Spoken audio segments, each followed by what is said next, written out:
Okay, so I was trying out the Kizer Element 2 frames. They're called Element 2 because many of you might remember the Element 1 years ago, which was like a metal skeleton and plastic bits on the outside. This time they're fully committed to the metal. People like Joe Atkinson and also people who are skating wizard blades, wizard frames, have kind of inspired a movement of skating pure metal frames. The advantage to skating a metal frame, the main advantage, is that it has better energy transfer. So you're going to keep your speed better, because if you think of it in terms of like a plastic frame warps underneath your weight, like if you're going to accentuate it, you can imagine like skating around on a big jelly is not going to really like keep your speed very well. But if you've got something really sturdy, you're going to trundle along really nicely. The second thing that's really good about a metal frame is you can make it thinner, the walls like this. So if I'm just going to grab, so that's a plastic frame, that's a metal frame, and the wall is like a third or a quarter of the thickness of that. Means you're going to get more space on the sole of your skate to do sole tricks. And who wouldn't want more sole space, especially in these day and age where you are skating like a Rosis M12 or a them skate with quite a small sole kit, because it's more precise, they look good like that. Why not have the advantage of more sole space?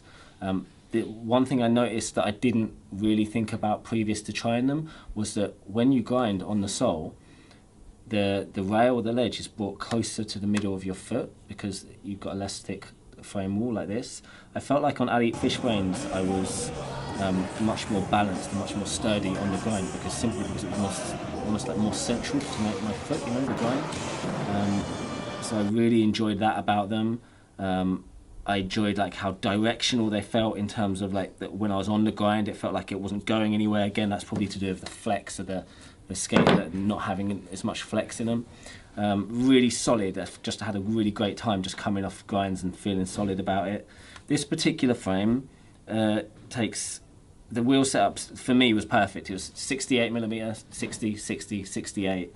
So they're rockered, so the middle wheels are kind of set lower, but they ride flat. Kept their speed really nicely. Like 68 for me on the outside is the perfect medium between like a big wheel setup and then a classic aggressive setup. So I really enjoyed how they kept my speed.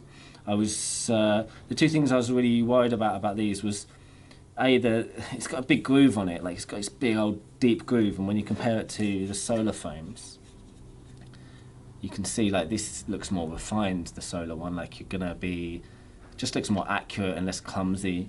But somebody made the point online that actually it's a bit of an optical illusion about that groove, because if you get something straight and put it against it, you can see it's actually like just a normal groove size. It's just that the wheel cups coming down over the wheels there make it look like it's a deeper groove than it is. So actually I had a really nice time doing groove tricks on that. Royales and stuff, I didn't really get any wheel bite at all. The wheels are really nice and split wide as well. So it's, yeah, I was surprised actually. I thought I was going to get more wheel bite than I was, especially as the bolts are set so low here.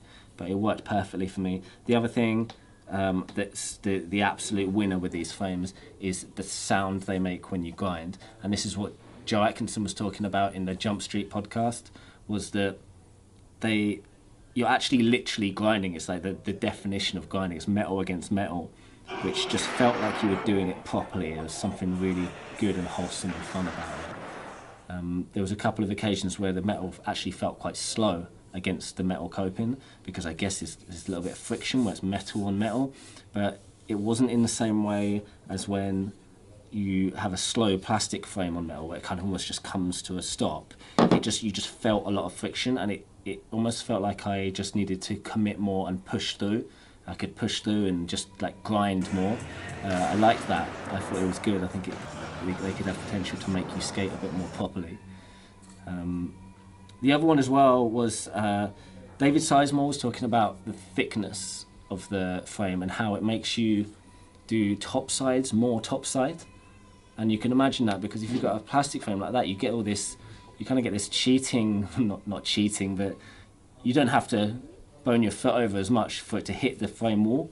Whereas these, you have to get your foot right over. I thought I was going to have a problem with that. I thought because I just thought I won't be good enough at skating to do this. But because I entered it with the mindset of I'm going to do my topsides really topside, it meant I had a really good session and I knew that I had to do everything properly.